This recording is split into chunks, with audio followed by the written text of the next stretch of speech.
textured tissue paper and you cut it to about an inch. So it should look something like this. Then you take your skewer and then you apply a little bit of glue onto the top portion of it.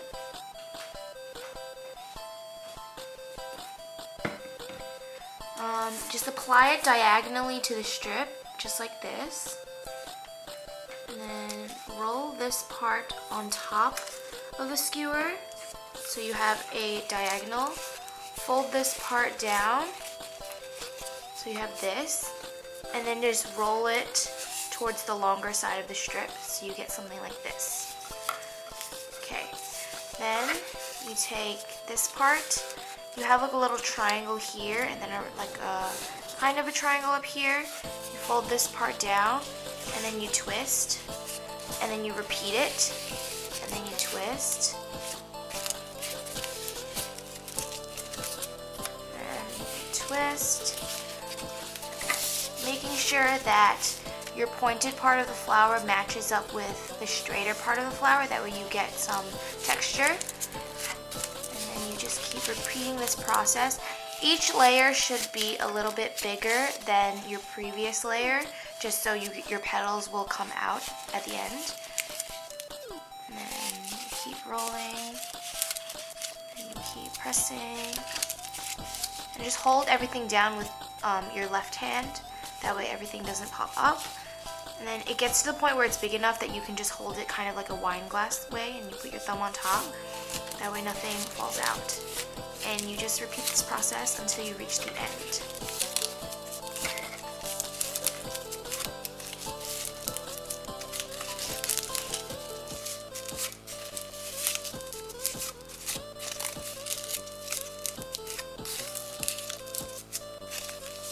Now that you've almost reached the end, what you do is you just turn this and then wrap it around the actual stick.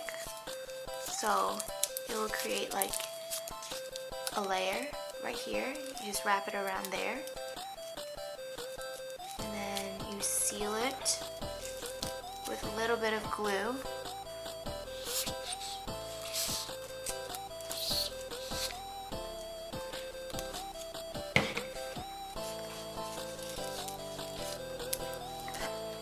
So it looks like this. Now that your flower has dried, it should look something like this. So what you should do is you take your green tape and you just take a little portion of it, because you can always cut more if you need more, or you can always trim if you have too much. So just take this. At the top of it, apply a little bit of glue.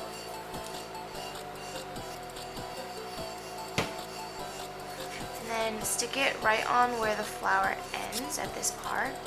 Hold it and then start twisting downwards to create the stem of the flower. You hold the strip diagonally and then you just twist the actual flower, because it's easier. Add it that way. And then once you get to the bottom, you can apply a little bit of glue there to secure it. While you're waiting for this part of the flower to dry, you can make the leaves. So you take a piece of paper, fold it in half, and then using your scissors, cut a small triangle on the bottom of the folded part.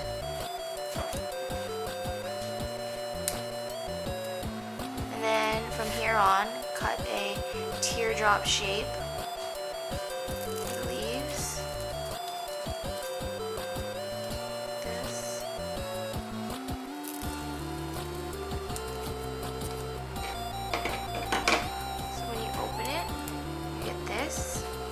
Using the flower that we just got, you stick this through the hole, and then there are your leaves, just like that.